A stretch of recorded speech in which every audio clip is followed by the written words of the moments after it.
Fundamentals of Sanatana பயிற்சி பட்டறை நேரடி மற்றும் இணைய வழி வகுப்புகள் டிசம்பர் 13 முதல் 17 வரை. தொடர்புக்கு 7388242442.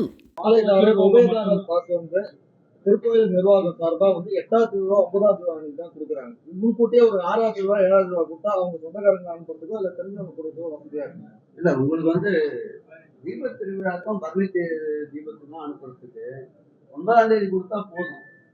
10ஆம் நாள் தானே திருவிழா.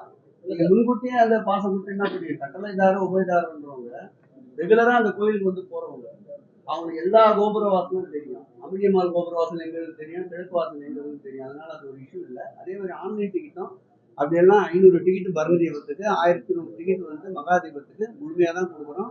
நான் ரெக்கார்டா வேணா கூட ப்ரெஸ்ல கொடுக்க சொல்லிடுறேன். ஆன்லைன் டிக்கெட் புக்கிங் முடிஞ்ச பிறகு அந்த ஆன்லைன்ல ஒரு கோடு பிரகாரம் யார் யார் ஆன்லைன் டிக்கெட் பதிவு பண்ணியிருக்கான்னு கூட நாங்கள் ஹெச்ஆர்டிசி சார்ல ப்ரெஸ் ரிலீஸ் கொடுக்க சொல்றோம். அதுல எந்த விதமான முறைகேடும் நடந்தது எப்படி இருக்க முடியும்? அது உள்ள இருக்கிற கொள்ளளவு நாங்க கடைசி நாள் 11,600 பேர் அனுமதிக்கிறோம். அதுக்கு மேல அனுமதிச்சா உள்ள விரும்பத்தகாத சம்பவங்கள் வந்துடக்கூடாது. அதனால ரெஸ்ட்ரிக்ட் பண்ணி பொதுப்பணித்துறை, எச்ஆர்என்சியும், காவல்துறையும், ரெவன்யூவும் எல்லாரும் ஒன்று சேர்ந்து அமைச்சர் தலைமையில் நடந்த கூட்டத்தில் எடுக்கப்பட்ட முடிவு. கடந்த காலம்லாம் 7,000 6,000 கொடுத்துட்டு வரவங்க எல்லாம் அனுமதிச்ச காலங்கள் உண்டு. ஆனா இந்த முறை அப்படி இல்லாம எல்லாத்தையும் முறைப்படுத்தி பர்மி தீபமா 6,600 பேர், அதே மாதிரி நம்ம மகாதீபமா 11,600 பேர், அதுக்கு உண்டான பாசம் கொடுத்து எல்லாரையும் உள்ள அளவு பண்றோம். காவல்துறையும் போதுமான அளவு தவிர்த்து வெளியே வரணும். யாரையும் சிறப்பா ஸ்பெஷலா இந்த அனுமதி சீட்டு இல்லாம பாஸ் இல்லாம யாரையும் அலோவ் பண்ணக்கூடாதுன்னு நம்ம கடந்த கூட்டத்திலேயே நம்முடைய மாவட்ட அமைச்சர் ஸ்ட்ரிக்டா பேசியிருக்காரு. இந்த முறை முழுக்க ஃபாலோ பண்ணுவோம். சிறு தவறுக்கும் நிச்சயமா இடம் தர மாட்டோம். போலி பாஸ் தொடர்ந்து அதிகரிச்சு போலி பாஸ் வரக்கூடாதுன்னா இந்த முறை அதுல இல்ல நான் சொல்லுங்க கலர் பாஸ் அந்த மாதிரி ஜெராக்ஸ் போடுறாங்க. அந்த மாதிரி போட்டு போலியாக வரக்கூடிய என்ன மாதிரியான நடவடிக்கை? கண்டிப்பாக அது போன்ற போலியான அது போன்ற பாசுகளை உருவாக்கி வருவது மீது சட்ட விதிகள் என்ன சொல்லுகிறதோ அதுபடி நிச்சயமாக நடவடிக்கைகள் மேற்கொள்ளப்படும். அது நடக்கக்கூடாது என்றுதான் நம்முடைய மாவட்ட அமைச்சர் இந்த முறை 7 இடங்களில் உள்ளனுமதி உண்டான வரிசைகளை ஏற்படுத்தி இருக்கின்றார்கள். அதோடு மாத்திரமில்லாமல் விழா காலத்திற்கு 2 நாட்கள் முன்பாக மாவட்ட அமைச்சர் அவர்கள் அறிவுரை வழங்கியிருக்கின்றார்கள். காவல்துறையும் இந்து சமய அறநிலையத்துறையும் குறிப்பிட்ட நேரத்திற்குள் இப்படி கட்டளைதாரர்கள், உபயதாரர்கள், சிறப்பு அனுமதி பெற்றவர்கள், ஆன்லைனில் டிக்கெட் பதிவு செய்தவர்கள் கூடிய வகையில் அந்த கால நிர்ணயத்திற்குள் உள்ளே வருவதற்கு அறிவுறுத்தப்பட இருக்கின்றார்கள். துறையின் சார்பிலும் மாவட்ட ஆட்சியர் சார்பிலும் காவல்துறை சார்பிலும் தனித்தனியாக அதற்குண்டான அறிவிப்புகளை மாவட்டத்துடைய அமைச்சர் அவர்களுடைய ஆலோசனைப்படி வெளியிட்டிருக்கிறார். QR கோடு நான் சொல்றது இந்த முறை எல்லா பாஸ்லயும் QR கோடு இருக்கும். இந்த QR கோடுக்காகவே இந்த மாதிரி 7-8 கவுண்டர் வச்சிருந்தாங்க. அதனால எல்லா பாஸும் QR கோட்ல டெஸ்ட் பண்ணி தான் உள்ள அனுப்ப போறோம். அப்புறம் டூப்ளிகேட் பாஸ் வர்றதுக்கு வாய்ப்பே கிடையாது. அப்படி டூப்ளிகேட் பாஸ் உங்களுக்கு யாராவது தெரிஞ்சாங்க பத்திரிக்கை நம்பர் அவங்களை புட்டு கொடுங்க, நாங்கள் உரிய நடவடிக்கை எடுக்கிற மாதிரி இருப்பாரு. 4:30 இல்ல எப்பயும் ஒரு இதுதான். அதாவது 2 மணி 3 மணி வரைக்கும் ஆன்லைன் டேட் கொடுக்குறோம். பர்மி தீபத்தை பொறுத்தவரை 4 மணிக்கு தான் எப்பயும் பண்ற மாதிரி தான்.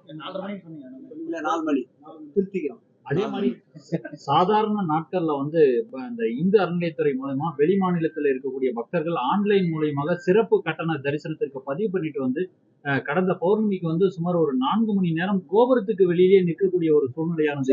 ஏதாவது ஒண்ணு வாய்க்கு வந்தெல்லாம் சொல்லாதீங்க சார். முடிஞ்ச அளவு பண்றது சார். ஒரே நிமிஷம் சார். ஆன்லைன் டிக்கெட் புக் பண்றது நோக்கம் என்ன? ஒரு குறிப்பிட்ட நேரத்துக்குள்ள வரணுன்றதுதான் நோக்கம். அவங்க 6 மணிக்கு வரணும்னு சொல்லிட்டு 11 மணிக்கு கால பூஜை நடக்கிற நேரத்துல வந்தா எப்படி உள்ள அலோவ் பண்ண முடியும்?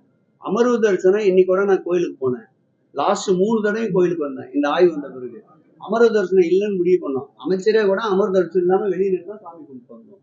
சட்டம் என்ன சொல்லுதோ, கோயிலோட நிர்வாகம் எப்படி வழி நடத்துதோ அப்படிதான் பண்ண முடியும். நம்ம ஆன்லைன் டிக்கெட் வாங்கினதுக்கு எப்ப வேணாலும் இப்ப எப்படி சாமி கும்பிட முடியாது இல்ல. அதனால திருவண்ணாமலை திருக்கோயிலை பொறுத்தளவில் நம்முடைய அமைச்சர் அவர்கள் ஆன்மீகவாதியாக இல்லாமலும் ஆஸ்திகர் நாஸ்திகர் என்று பாகுபாடு இல்லாமல் அனைத்தையும் அவரை நேரடியாக கண்காணித்துக் கொண்டிருக்கின்றார். ஆகவே தவறுகளுக்கு நிச்சயமாக இந்து சமய அறநிலையத்துறையில் எந்த விதமான முகாந்திரமும் இல்லை. குறிப்பாக இந்த மாவட்டத்தில் அப்படி எந்த விதமான சிறு தவறுகளுக்கும் இடமளிக்காமல் இந்த துறை நல்ல முறையிலே நடத்தி செல்வதற்கு மாண்புமிகு முதலமைச்சர் அவர்கள் அறிவுறுத்தல் இருக்கின்றது. துணை முதலமைச்சர் அறிவுறுத்தல் மாவட்ட அமைச்சர் அவர்கள் நேரடியாக கண்காணிப்பிலே இருக்கின்றார். அனுபவம் வாய்ந்த ஆன்மீகவாதி நம்முடைய பிச்சாண்டி இருக்கின்றார்கள். ஆகவே நிச்சயமாக தவறுக்கு இடமில்லை. அதை சொல்லிடுங்க. அந்த கார்த்திகை தீபத்துக்கு தமிழகம் முழுவதும் உள்ள இந்த திருக்கோயில்கள் விளக்கிட்டு அது ஏற்கனவே சொல்லிட்டேன். இந்த முறை மாண்புமிகு தமிழக முதலமைச்சர் அவர்கள் ஆட்சி பொறுப்பை ஏற்ற பிறகுதான் தமிழகத்திலே இருக்கின்ற ஒருகாலை பூஜை திட்டத்திலே இருக்கின்ற திருக்கோயில்களுக்கு 1 லட்சம் என்றிருந்ததை 2 லட்சமாக்கி தற்போது 2,5 லட்சம் ரூபாயாக வைப்பு நிதியில் வைத்திருக்கின்றார். அந்த திருக்கோயில் 12,957 என்ற எண்ணிக்கையை உயர்த்தி இன்றைக்கு 18,000 திருக்கோயில்களுக்கு அந்த நிதியை வழங்கியிருக்கின்றார். இதற்கு மாத்திரம் இந்த ஆட்சி ஏற்பட்ட பிறகு 200 கோடி ரூபாயை ஒதுக்கீடு செய்திருக்கின்றார். அரசினுடைய பணம், திருக்கோயிலுடைய பணம் அல்ல.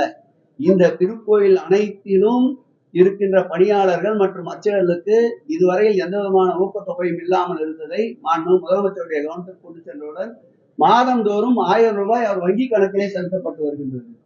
அந்த திருக்கோயில் அனைத்திற்கும் இந்த ஆண்டு விளக்கு ஏற்ற வேண்டும், தீபாவளி திருநாளில் தெய்வம் வெளிச்சத்தோடு இருக்க வேண்டும் என்று உத்தரவிட்டிருக்கின்றார். ஆகவே அனைத்து திருக்கோயில்களிலும் இந்த ஆண்டு தீபாவளி தீப திருநாளை முன்னிட்டு ஒளி வீசும். லாஸ்ட் டைம் வரும்போது சிஎம் கிட்ட கேட்டு சொல்றீங்க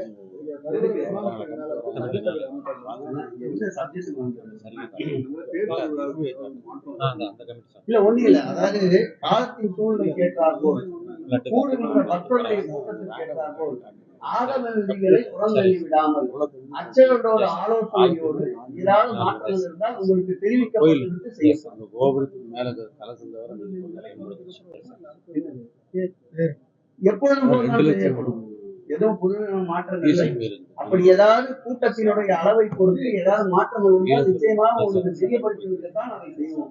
பத்திரிகையாளர் இல்லாமல் நாங்கள் இல்லை. விநாயகர் சுத்தி வந்து முருகர் வந்து ஓகே, விநாயகர் சுத்தி வந்த பிறகுதான் முருகர் எடுப்பாங்க. விநாயகர் பிறகுதான் முருகர் வருவார். அப்படியே வந்தாலும் விநாயகருக்கு பின்னாடியே வருவார் முருகர்.